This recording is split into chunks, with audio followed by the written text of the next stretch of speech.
யோவேல்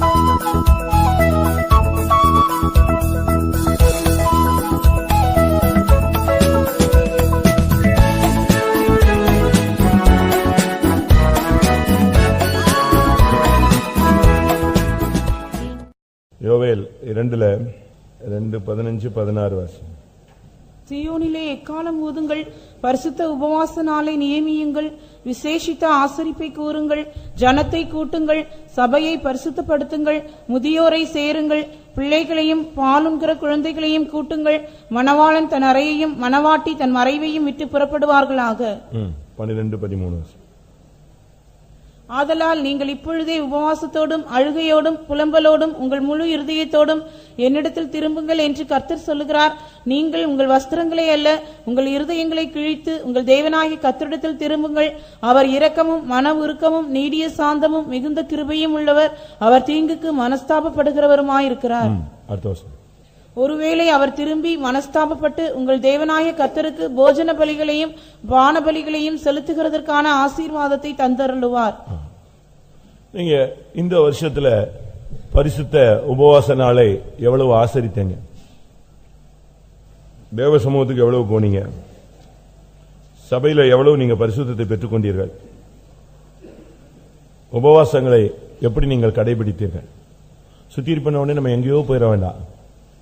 ஃபர்ஸ்ட் சிம்பிளா நீங்க உங்களை நீங்களே கர்த்தருடைய சமூகத்துக்கு நாம் எவ்வளவாக நம்மை அர்ப்பணித்தோம் அதை நம்ம ஃபர்ஸ்ட் பார்க்கணும். நீங்க சொல்லியிருக்கு பரிசுத்த உபவாச நாள். இந்த வருஷத்துல நம்முடைய உபவாசம் என்ன? இந்த வருஷத்துல வாரத்துல 3 தரம் கரெக்டா இந்த கடைசி வாரம் வரைக்கும் நான் உபவாசத்தை ஃபாலோ பண்ணியிருக்கேன். பரிசேயன் 2 தரம் உபவாசிக்கிறார். வாரத்தில் 2 தரம். தரம்னா என்ன? 2 நாள் அல்ல, என்னது? 2 டைம்ஸ். ஆனா உங்களுடைய நீதி அதை காட்டிலும் அதிகமா இராவிட்டால் தேவனுடைய ராஜ்யத்தில் பிரவேசிக்க மாட்டீர்கள். அப்ப வாரத்தில் 3 நேரம் ஒரு விசுவாசி உபவாசம் எடுத்திருக்க வேண்டியது அவசியம். அத பைபிள் சொல்லுது.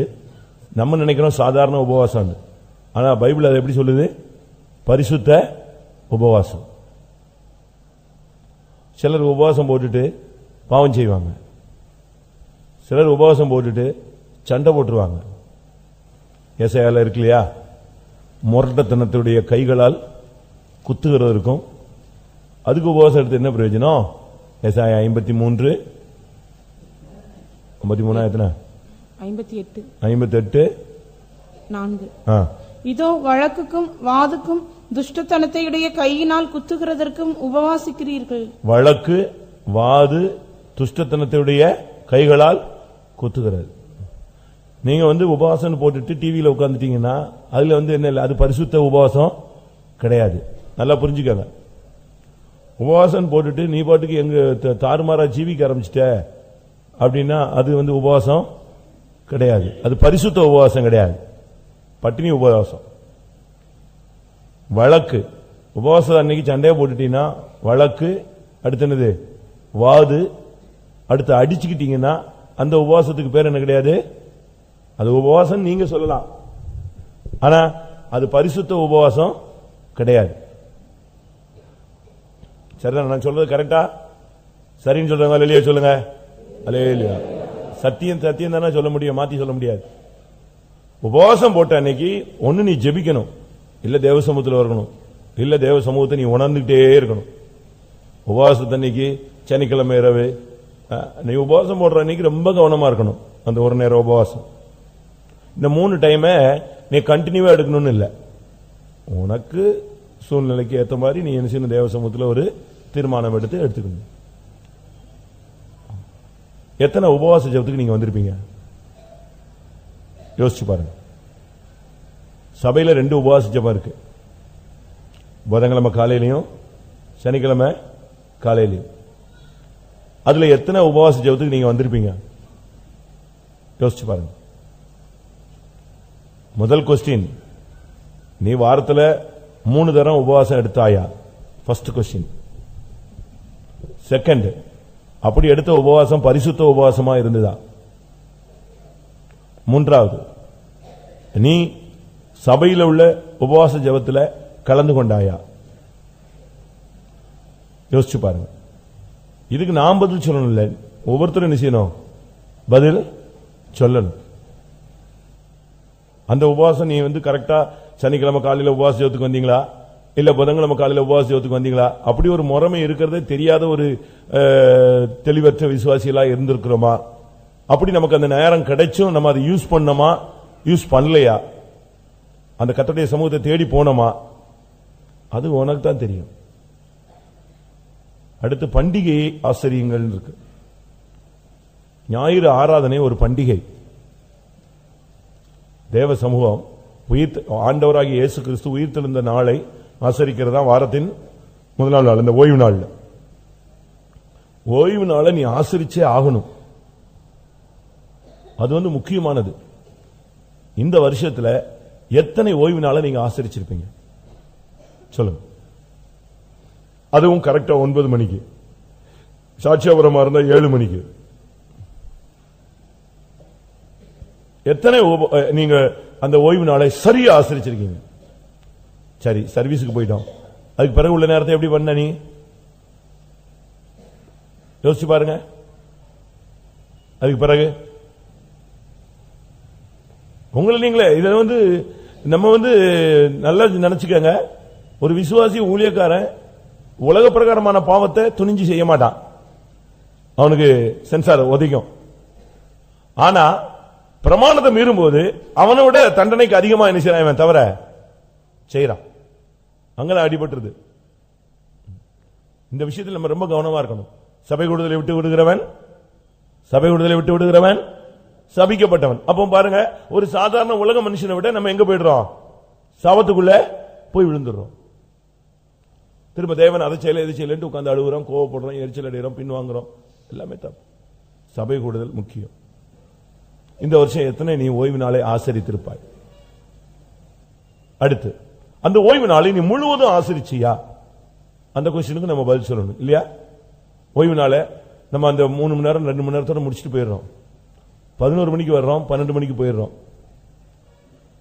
நமக்கு அந்த தாழ்த்தி இங்க இருந்து ஒரு பந்தி பரிமாறுற வேலை, ஒரு பாய் எடுக்கிற வேலை, ஒரு ஊழியம் கூட நம்மளால நிச்சய முடியல, செய்ய தகுதி இல்லையா? உன் ஸ்டாண்டர்ட் கூடி போயிடுச்சா? கர்த்தருடைய வீட்டில் வேலை செய்ய முடியாத அளவுல உன் ஸ்டாண்டர்ட் டெவலப் ஆயிருக்கா இல்ல லோ ஆயிருக்கா? யோசிச்சு பாருங்க. உங்களுடைய கர்த்தருடைய வீட்டில் வேலை செய்கிற அந்த அளவு உன் ஸ்டாண்டர்ட் இருக்கா, இல்ல வேலை செய்ய முடியாத அளவுல உன் ஸ்டாண்டர்ட் கூடிடுச்சா, இல்ல நீ அவ்வளவு தாழ்ந்து தரங்கட்டு போயிட்டியா? உனக்கு தான் தெரியும். அந்த நாளை நீ எப்படிலாம் நீ திருடிக்கிட்ட, உனக்காக எப்படி யூட்டிலைஸ் பண்ணிக்கிட்ட, உனக்காக எப்படிலாம் என்கேஜ் பண்ணிக்கிட்ட, இதெல்லாம் கர்த்தருக்கு என்ன செய்யும் தெரியும். ஓய்வு நாளை நீ எப்படி பரிசுத்த ஓய்வு நாளை ஆசரிப்பாயாக. அந்த நாளில் சொந்த பேச்சை பேசாத, சொந்த காரியத்தை செய்யாத, சொந்த காரியத்தில் தலையிடாத. இதெல்லாம் பைபிள் சொல்லுது. நம்ம எத்தனை பேர் அந்த ஓய்வு நாளை ஆசரிச்சிருப்போம்? அன்னைக்கு என்ன ஊழியம் செஞ்ச? ஓய்வு நாளை ஆசரித்தது ஒரு பகுதி. அடுத்த நெக்ஸ்ட் கொஸ்டின், அன்றைக்கு நீ கர்த்தருக்காக என்ன செய்தாய்? உனக்கு மனசாட்சி கரெக்டா இருக்கா பாருங்க. கல்யாணம்னு ஓடி போயிடுறீங்க, சாவுன்னு ஓடிடுறீங்க, சொந்தம்னு ஓடி போயிடுறீங்க, பிசினஸ்னு ஓடி போயிடுறீங்க, வீட்டு வேலைன்னு சொல்லிட்டு போயிடுறீங்க. கர்த்தருக்காக அன்னைக்கு நீ எதையாவது செய்தாயா? ஒரு ஆத்தும ஊழியம், வியாதிப்பட்டவனை போய் பார்த்தாயா? உனக்கு தான் நீ ரொம்ப பிஸி இல்லையா? சண்டே ஒரு நாளாவது நீ ஃப்ரீ பண்ணி வியாதிப்பட்ட விசுவாசிகளை போய் பார்த்தியா? வியாதிப்பட்ட ஊழியக்காரனை போய் பார்த்தியா? காவலில் இருக்கிற விசுவாசியை ஊழியக்காரனை போய் பார்த்தியா? பிரச்சனையில சிக்கின ஊழியக்காரன் விசுவாசியை போய் பார்த்தியா? அன்னைக்கு காணாமல் போன இஸ்ரவேலரை தேடி போனாயா? பின்மாறி போன விசுவாசியை தேடி போனாயா? யோசிச்சு பாரு. இல்ல புறஜாதிகளுக்கு நீங்க போனீங்களா? சுவிசேஷம் சொல்ல போனீங்களா? டிராக்ட் மினிஸ்ட்ரி செய்ய போனீங்களா? சகோதர ஜெபம்னு ஒன்னு இருக்கு, அது போனீங்களா? இடைநாட்கள்ல சகோதரிகள் ஜெபம்னு ஒன்னு இருக்கு, அது நீ நடத்தினியா? அதுக்கு போனியா? அது ஏன் விட்ட? விட்டதுல இருந்தா உனக்கு ப்ராப்ளம். ஜெபத்தை விட்டவனுக்கு ஜீவன் விட்ட மாதிரி, சுவாசம் போயிட்ட மாதிரி. ஜெபத்தை விட்டவன் நடைபிணம், அவன் சும்மா இருப்பான். அதனால இந்த விஷயத்துல நம்ம ரொம்ப கவனமா இருக்க வேண்டியது அவசியம். நம்முடைய ஆவிக்குரிய ஜீவியத்தை குறித்து நாம தான் உத்தரவாதம் செய்யணும். ஏரியா பிரேயருக்கு போனீங்களா? ஏரியா பிரேயரை பொறுப்பா நடத்துனீங்களா? உத்தரவாதம் பண்ணீங்களா? இல்ல யார் தலையிலையாவது கட்டி வச்சீங்களா? இல்ல அவங்க வரல, இவங்க வரல, அவங்க வீட்டுக்கு நான் போக மாட்டேன், இவங்க வீட்டுக்கு போக மாட்டேன், இந்த ஜெபத்துக்கு நான் வர மாட்டேன், நீங்க இந்த இடத்துல பண்ற ஜெபத்துக்கு நீங்க பண்ணிக்கங்க, அப்படி ஏதாவது பண்ணீங்களா? ஆள் பார்த்து போனீங்களா?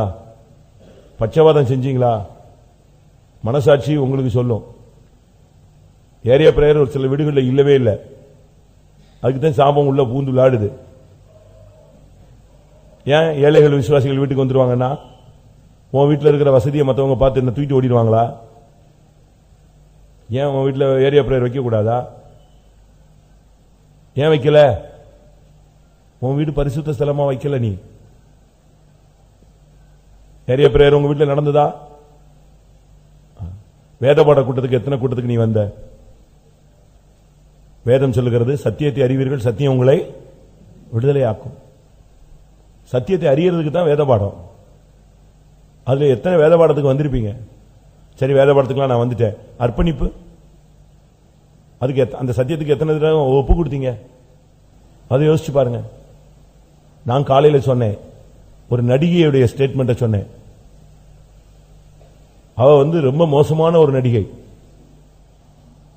ஒரு காலத்துல.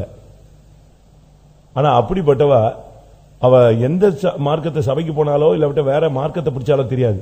ஆனா நான் இப்ப மாறி விட்டேன் சொல்றேன். நீங்க அந்த பேட்டியை நான் சொல்றேன். என்னுடைய சம்பாத்தியத்தில் 10% கொடுக்கிறேன்னு சொல்ற ஒரு நடிகை. இப்பவும் நடிகை தான் இருக்கா. நான் முந்தி ரொம்ப ரஃபா இருந்தேன். ஒரு பேட்டியில ஒருத்தரை துக்கப்படுத்திட்டேன். அவன் போய் சூசைட் பண்ணி செத்துட்டான். அதுல நான் மாறிட்டேன். என்னுடைய வார்த்தைகள் யாரையும் காயப்படுத்தக்கூடாதுன்னு முடிவெடுத்தேங்கிற. நம்ம யோசிச்சு பாருங்க, நம்ம லைஃப் எப்படி இருக்குன்னு, எங்க இருக்குன்னு பாருங்க. மாற்றங்கள் என்ன அர்ப்பணிப்பு நமக்குள்ள இருந்தது. சபையில சுத்திரிப்பு கூட்டம் நடந்துச்சே, நீ எத்தனை சுத்திரிப்பு எடுத்து போயிருப்ப? ராபோஜனம் நடந்துச்சே, எத்தனை ராபோஜனத்தில் நீ பரிசுத்தமாய் தாழ்த்தி கண்ணீரோடு ஒப்புரவாகி அழுகையோடும் கண்ணீரோடும் கர்த்தருடைய பாதத்தில் விழுந்திருப்ப? யோசிச்சு பாருங்க. நைட்டு ஜெபம்னு வச்சாங்களே, எத்தனை நைட்டு ஜெபம் நம்ம போயிருப்போம்? பவனிகள் நடந்துச்சே, எத்தனை பவனி போயிருப்போம்? கன்வென்ஷன்கள் நடந்துச்சே, பண்டிகைகள் ஆசரிக்கிற சியோன் சொல்லியிருக்க.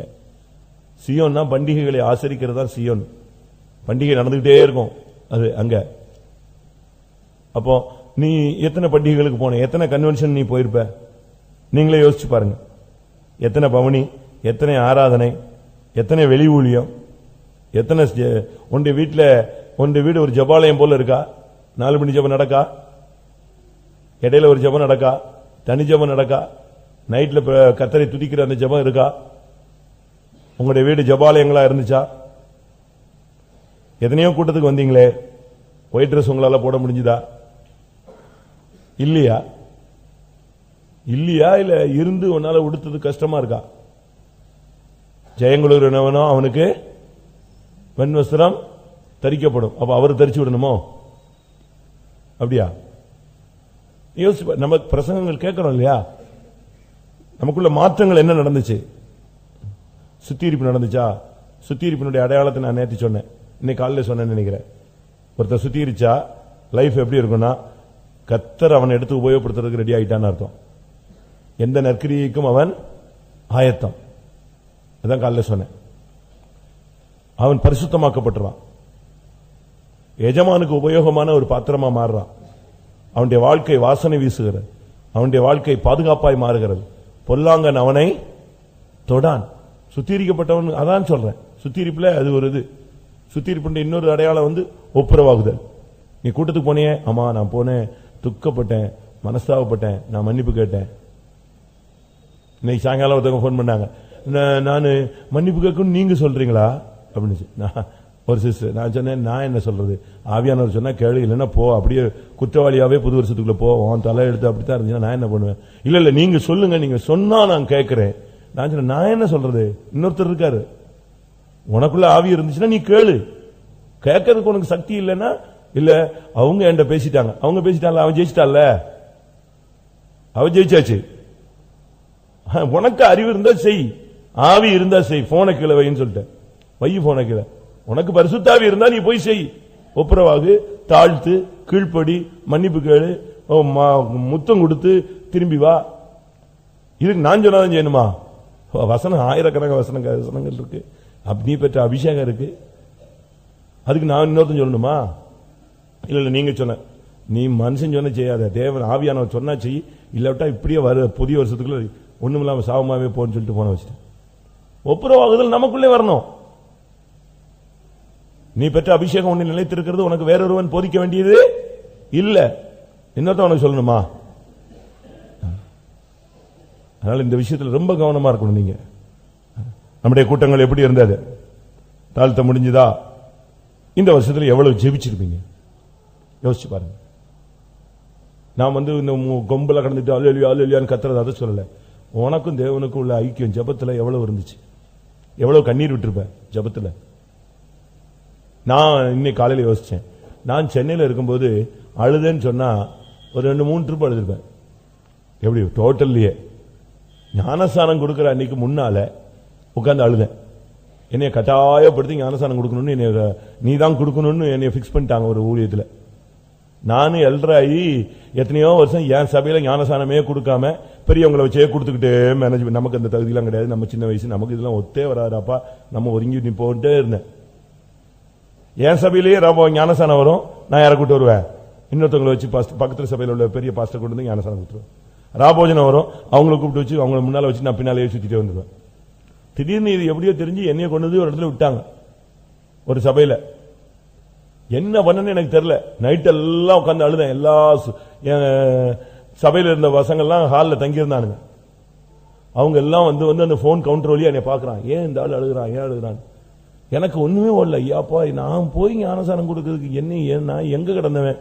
சாராயம் அடிச்சவனை கொண்டு போய் நீ போய் ஞானசானம் கொடுறான், இது புனிதமான ஊழியம், நான் போவே மாட்டாண்டவர். கட்டாயம் இழுத்து கொண்டு போனாங்க. அன்னைக்கு நைட் அழுதேன். அதுக்கு பிறகு இன்னொரு ஊர்ல அரக்கோணத்துல ஊழியத்தில் எனக்கு பயங்கர பிரச்சனை ஆச்சு.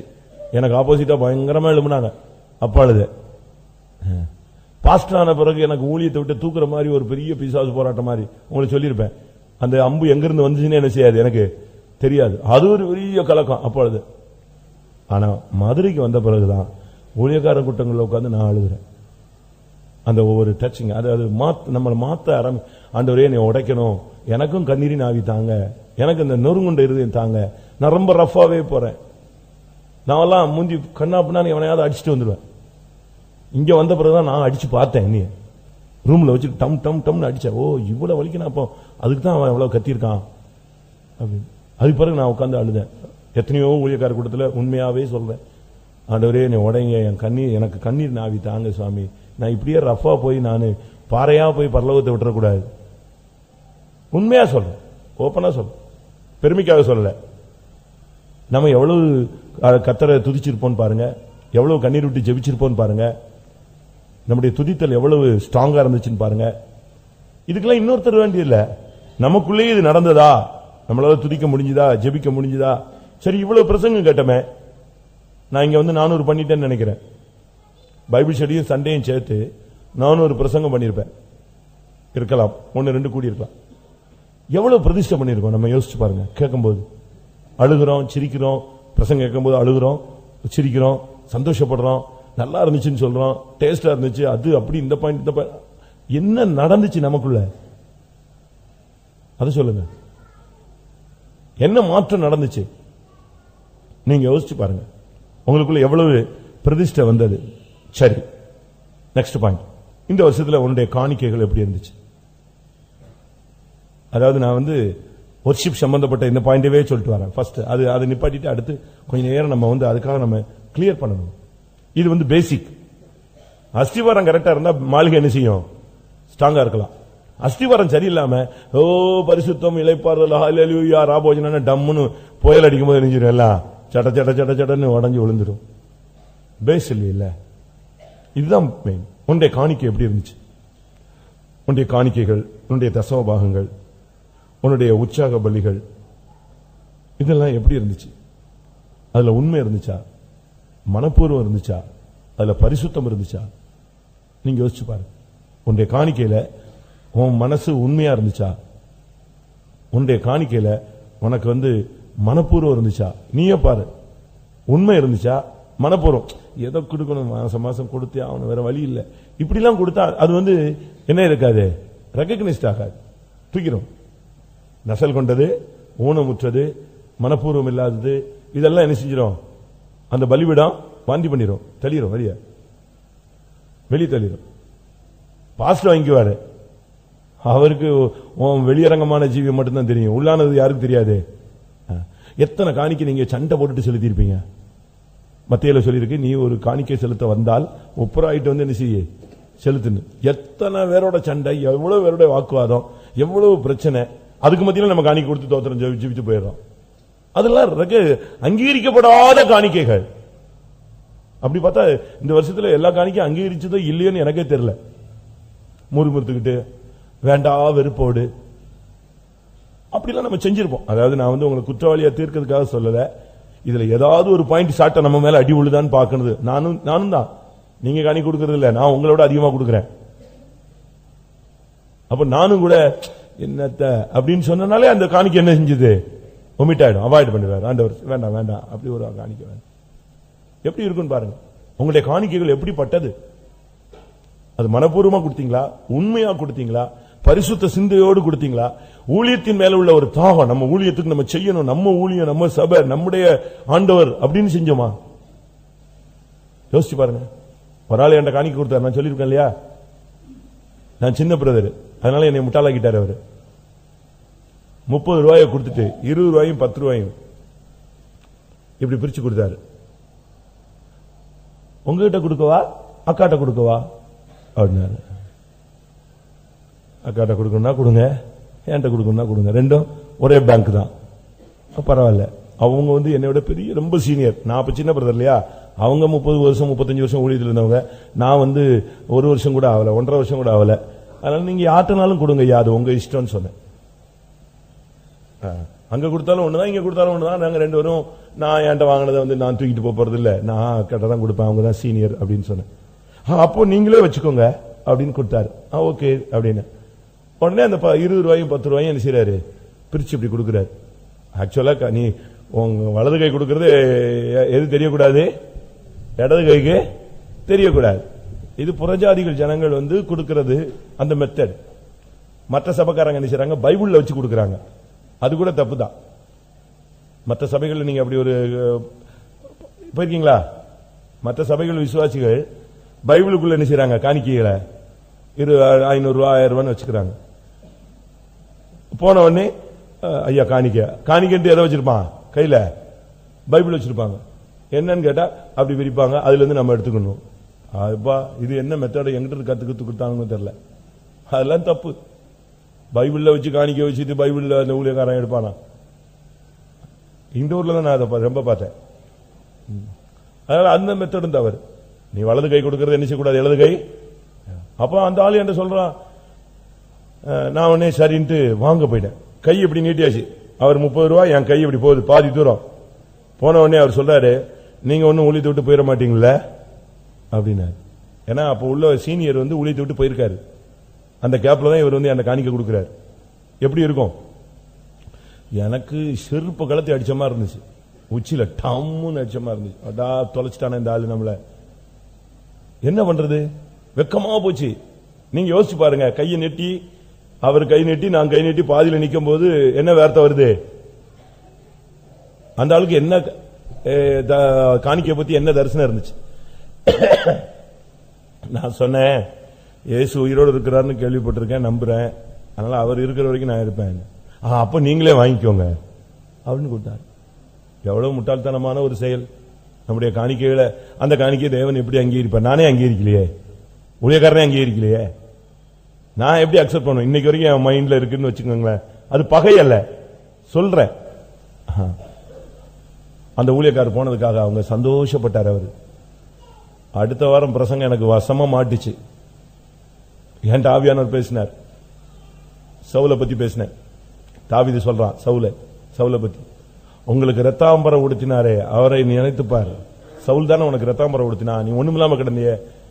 ஊழியக்காரர் போயிட்டாருங்கிற அந்த ஊழியக்காரர் தானே உன்னுடைய வியாதிக்கு ஜெபிச்சான். உன் வீட்டுல சாவுக்கு அவன் தானே அடக்கம் பண்ணான், பிரசங்கம் பண்ணான். உன் பிள்ளைக்கு பேர் வச்சுதான் வந்தானே, உன் பிள்ளை கல்யாணம் கட்டி வச்சுதான் வந்தானே, உன் வீட்டுல வியாதி ஐயா பிரச்சனைன்னு வந்த ஓடி வந்தவன் அவன் தானே, வேற எவன் வந்தான்? அவன் போயிட்டாங்கிறதுக்காக நீ இவ்வளவு சந்தோஷப்படுறியே. நீ சந்தோஷப்பட்டால் நீ பெலிஸ்தியன், நீ துக்கப்பட்டினா நீ தாவீதுன்னு சொன்ன. இப்படி எல்லாம் உங்களுக்கு எப்படி பிரசங்கம் பண்ண முடியுது அப்படின்னாரா? அதே ஐயா தான். பண்ணுவோம், இதுவும் பண்ணுவோம், இதற்கு மேலும் பண்ணுவோம், இன்னும் பண்ணிட்டு தான் இருக்கோம். பாவம். நான் எதுக்கு சொல்றேன்னா அவரை குறை சொல்லல, அவருக்கு அவ்வளவுதான் அறிவு. இத்தனை வருஷம் விசுவாசி, அதுவும் பழைய பெருச்சாளி. அவர் சிபிஎம்ல எல்லாமே தெரியும் பாரு. அதுக்கு எதுக்கு சொல்றேன்னா அவங்களுக்கு அந்த டிவைனிட்டி இல்ல, அந்த காணிக்கையில் உள்ள புனிதம் தெரியல. இயேசு அந்த 2 காசை பார்த்துக்கிட்டே இருந்தார். அந்த விதவை போட்ட 2 காசை இயேசு பார்த்தாரு. ஏ அப்பா, ஐயோ இருக்கிறத அப்படி கொட்டிட்டாலே, இனி அடுத்த நேரம் அவளுக்கு சாப்பாடு கொடுக்கறது யாருடைய வேலையா தான் இருக்கணும்? யார் தான் கொடுக்கணும்? இது தெய்வம் தான் கொடுக்கணும். ஏன்னா தன்னிடத்தில் இருப்பதை போட்டாச்சு. அப்படி ஒரு கண்டிஷன்.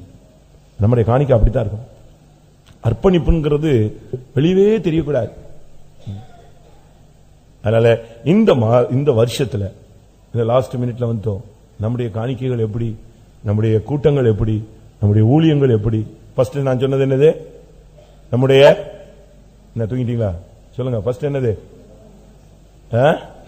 உபவாசங்கள், அடுத்து நம்முடைய ஊழியங்கள், அடுத்து நம்முடைய கூட்டங்கள், அடுத்து நம்முடைய ஜெபங்கள், அடுத்து நம்முடைய துதிகள், அடுத்து நம்முடைய காணிக்கைகள், அடுத்து நம்முடைய கன்வென்ஷன்கள், அடுத்து நம்முடைய பவனி. இதெல்லாம் எப்படி இந்த வருஷத்துல நம்ம எப்படி அதை டீல் பண்ணிருக்கிறோம் யோசிச்சு பாருங்க. ஆராதனைகளை விட்டு விட்டு இஷ்டத்துக்கு சுத்தி, கல்யாண வீடு, சாவு வீடு, மச்சா வீடு, அங்க இங்க நம்ம எப்படி இல்லாம போறோம். எனக்கு அதெல்லாம் ஆச்சு. நானும் அப்படிலாம் இருந்தேங்க, உண்மையை சொல்றேன். நான் ஒரு 2 சர்வீஸ் விட்டுட்டு ஒரு இடத்துக்கு போயிட்டேன். அதுக்கு பிறகு நான் 3வது வாரம் வந்தா எனக்கு அந்த முன்னால போற அந்த ஐடியாவே வரல. முன்னால போகணும் அப்படிங்கிற அந்த தாட்டே வரல. அப்படியே ஒதுங்கிதான் நிக்குது. அந்த ஆவி என்ன செய்யுது? இழுக்குது வெளியே. ஒரே ஒரு சர்வீஸ்ல நான் பின்னால போய் உட்கார்ந்தேன். அன்னையோட வாழ்க்கையை வெறுத்துட்டேன்.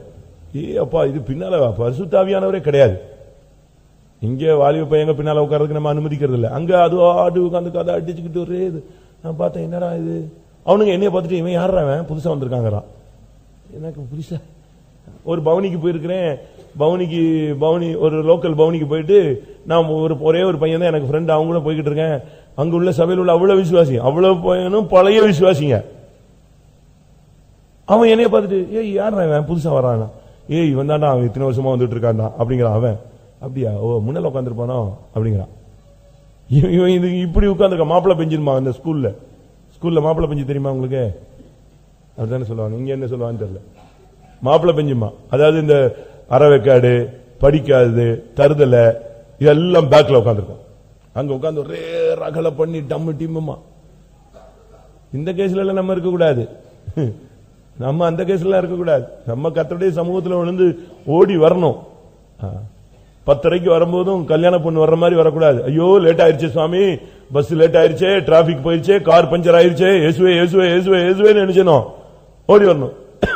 நேத்து வந்த விசுவாசி விழுந்து அடிச்சு ஓடி வரான். எனக்கு அதான் ஆச்சரியம். நேத்து வந்தவன் மிஸ் எடுத்துட்டான். நேத்து வந்த விசுவாசி நகையை கழிச்சிட்டாங்க. நேத்து வந்த விசுவாசி மருந்து எடுக்காம நிக்கட்டுமா, கர்த்தர் என்ன சொல்றாருங்கிறான். ஆனா நமக்கு இங்கேயே பழம் தின்னு இங்கேயே கொட்டை போட்டு இதே குட்டையில ஊர்ன மட்டை மாதிரி இருக்கிறோம். சேஞ்சஸே இல்லை, அப்படியே இருக்கிறோம். No change. நீ என்றைக்கு மனம் திரும்புவாய்? உனக்கு சுத்திகரிப்பு எப்பொழுது நடக்கும்? ஒரு கொஸ்டின் கேட்கு. இறைமையால கேட்கிற, உனக்கு சுத்திகரிப்பு எப்போ நடக்கும்? நீ எப்பொழுது சுத்திகரிக்கப்படுவாய்? ஆண்டவர் கேட்கிற, நீ எப்பயா சுத்திகரிக்கப்படுவ அப்படிங்கிற யோசிச்சு பாரு. சரி, நான் என் வார்த்தையை சுருக்குகிறேன். கொஞ்ச நேரம் இப்பொழுது கேட்ட வசனங்களின்படி உன்னுடைய உபவாசம் எப்படி, உன்னுடைய ஆராதனை எப்படி, உன்னுடைய ஊழியம் எப்படி, உன்னுடைய காணிக்கை எப்படி, உன்னுடைய ஜெபம் எப்படி, இதுக்கு நீங்க பதில் சொல்லுங்க. உங்களுடைய பிரதிஷ்டைகள் எப்படி? ஒரு 10 நிமிஷம் கண்களை முடியல, அரமளங்கள் போடுவோம். நான் சொல்லலைங்க, நான் எடுத்துட்டு வந்ததெல்லாம் வேற, இங்க வர்றதெல்லாம் வேற. அது ட்ரிப்பாய் தான் போய்கிட்டே இருக்கு. சரி, அது அப்படியே ஆண்டவருடைய ஆவியானவருடைய செயலுக்கு என்ன செய்வோம்? விட்டு கொடுப்போம். கொஞ்ச நேரம் பைபிள்லாம் மூடி வைங்க, முழங்கால் போடுங்க, அழுங்க, இந்த வருஷத்துல கர்த்தாவே என் காணிக்கைகள் அங்கீகரிக்கப்படலையாப்பா, அங்கீகரிக்கப்பட்டுச்சு இல்லையங்கிறது கண்டுபிடிக்கிறதுக்கு ஒரே ஒரு சாம்பிள் சொல்றேன். காணிக்கை அங்கீகரிக்கப்பட்டால் நீ ஆபேலை போல சத்தியத்துக்காய் சாவாய், இல்லாவிட்டால் சத்தியத்துக்காய் நிற்பாய். காணிக்கை அங்கீகரிக்கப்பட விட்டால் நீ காயினை போல நீ துஷ்டனாய் சபையில் இருப்பாய். கண்டுபிடிக்க ரொம்ப சிம்பிள். உன்னுடைய ஊழியம், உன்னுடைய ஜீவியம் அங்கீகரிக்கப்பட்டுச்சுன்னா நீ இந்த சத்தியத்துக்காக நிற்பாய். உன்னுடைய காணிக்கை, உன்னுடைய ஊழியம், ஜீவியம் அங்கீகரிக்கப்படாவிட்டால் இதே சபையில நீ காயினை போல துஷ்டனாய் இருப்பாய். இதான் ரெண்டுக்கும் விளக்கத்துக்கும் வித்தியாசத்தையும் நீங்களே ஆவியானுடைய உதவியோடு பார்த்துக்கொண்டு கர்த்தருடைய பாதத்தில் விழுங்கள், அறிக்கையிடுங்கள். ஐயா, நான் கூட்டத்தங்களா அசட்டை பண்ணிட்டேன், அசால்ட்டா இருந்துட்டேன். ஆண்டவரே, அது தப்புதான் சுவாமி. எனக்கு எவ்வளவு நேரம் கிடைச்சது, காலம் கிடைச்சது. நீங்க என்னைய காலையில எழுப்புனீங்க, ஆமென். எனக்கு பலன் தந்தீங்க, எனக்கு சுகம் தந்தீங்க. ஆனா நான் உபவாசிக்கல, நான் ஜெபிக்கல, காணிக்க கொடுக்க கூட யோசிச்சேன், ஏமாத்தினேன், வஞ்சித்தேன், எடுத்து வச்சிட்டேன். ஹல்லேலூயா, ஹல்லேலூயா, ஹல்லேலூயா, ஹல்லேலூயா. ஒரு 5 நிமிடம், ஆமென். இந்த போராட்டம் உன்னை விட்டு வெளியே போய்விடும்.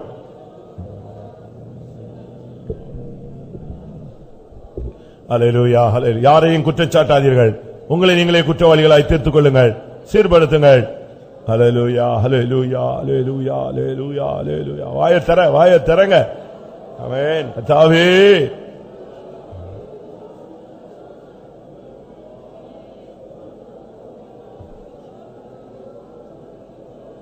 உபவாசம் எடுக்கலையே ஆண்டவரே, அப்படி எடுத்தும் அது பரிசுத்த உபவாசமா இல்லையே ஆண்டவரே. வழக்கு, வாது, அடித்தல், பாவம் செய்தல், நேரத்தை வீணாக்குதல், உபவாசம் போட்டு தூங்கிவிட்டது, இதெல்லாம் பரிசுத்த உபவாசம் இல்லை பிரியமானவர்களே.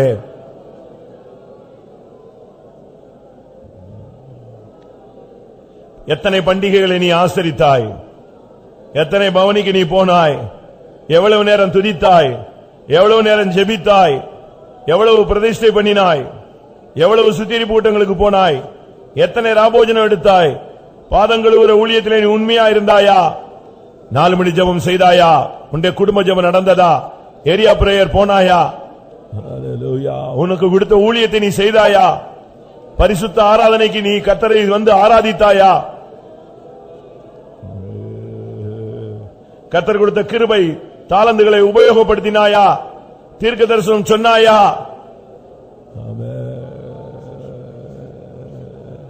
உன் காணிக்கைகள் மனப்பூர்வமா இருந்ததா? ஆமென், ஹல்லேலூயா, ஆமென். கர்த்தரோடு நெருங்க ஒரு வாய்ப்பு, தேவனை நோக்கி கூப்பிடு, அறிக்கை, வாயை திறந்து சொல்லுங்க. ஐயா, நான் தப்புதான் ஆண்டவரே, நான் ஒத்துக்கிறேன்.